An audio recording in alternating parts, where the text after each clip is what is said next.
Hello chess fans, this is Rick from Chess to Impress with a video called Against the Storm. It's also number 11 in the series The Magical Queen, formerly called The Queen Rules.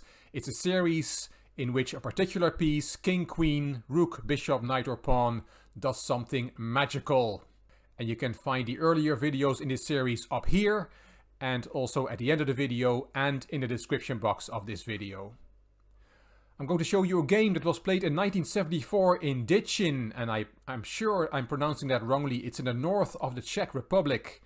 It was played between Jan Plačetka, who was 29 years old at the time this game was played. He would gain the Grandmaster title 4 years later. He was from Slovakia. Well, at the time the game was played, it was called Czechoslovakia, of course, but he was from the Slovak part. And he was a member of the Czechoslovakian Chess Olympiad team from 1980 to 1986.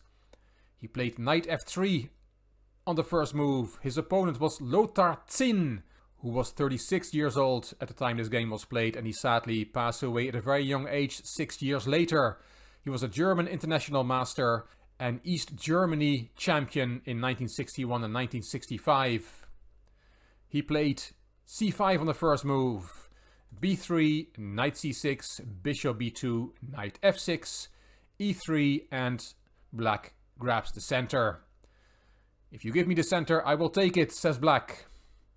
Bishop b5, e6, and knight e5. Putting pressure on the knight on c6, which is pinned. Queen c7, protecting that knight. White castled, and bishop d6 developing. Now Plačetka took on c6, b takes, and f4 with clear intentions.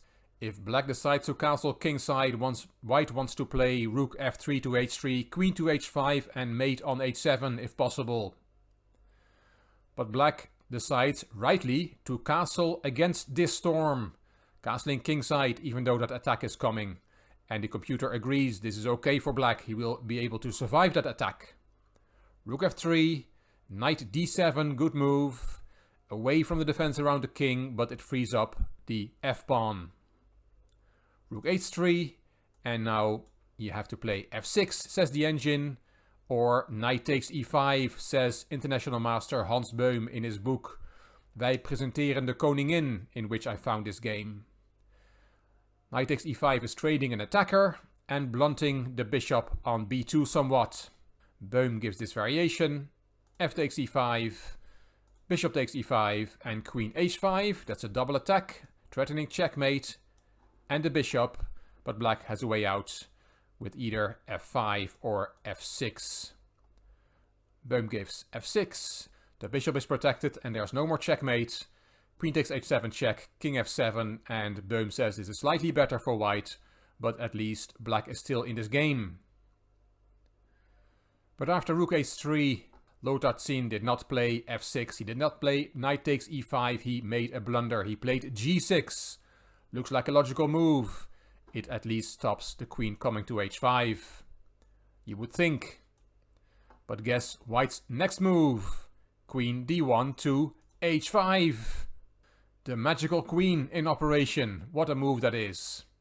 Just putting that queen unpreached on h5. What a move. Can you not just take that queen? No, because then there is a mate in 2 even. Rook g3 check. The king only has 1 square. And knight takes f7 is checkmate. Because of the double check. The bishop from far away gives check to the king, as does the knight. And the black king has no squares. So it's pretty obvious that black cannot take the queen. But what about knight f6? Makes sense. That move was played in this game. Protecting h7. There's no checkmate there. And now look at this move. Knight g4. Another very nice move. Opening up the diagonal for the bishop. And attacking the knight on f6. Which is defending against a checkmate. That all looks very good for white. Apart from the fact that his queen is still hanging. And black now took the queen. Because that mate in 2 variation is no longer there. But white had looked further. Knight takes f6 check. King h8. The king has no choice but to go into the diagonal of the bishop, which gives white many tactical opportunities with a discovered check by playing away his knight. Rook takes h5 was played by Placetka, and now rook takes h7 is a checkmate threat.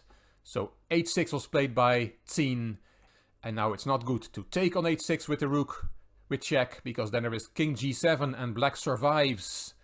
The engine even says that black is better here. After h6, Placetka played the discover check, knight takes d5 check on the 16th move, and the game was already over. Tsien resigned here. Is that not a bit early? Well, not really, not at this level. The king is in check, so king h7, knight takes c7, winning back the queen, bishop takes, and then the pawn on c5 is hanging. The position has calmed down, and when we do a body count, we see that white has 3 extra pawns with no compensation for black. And against a strong player like Placetka, you don't play on. No compensation, just 3 pawns down. Very nice game with, of course, the star move queen d1 to h5 on the 12th move. Absolutely beautiful. I hope you enjoyed this episode of The Magical Queen. If you did, please give the video a thumbs up. Please subscribe to the Chess to Impress channel and please leave a comment. I will read them all and I will reply to them all. If you liked the video, it would be great if you could share it on social media by clicking the share button on YouTube.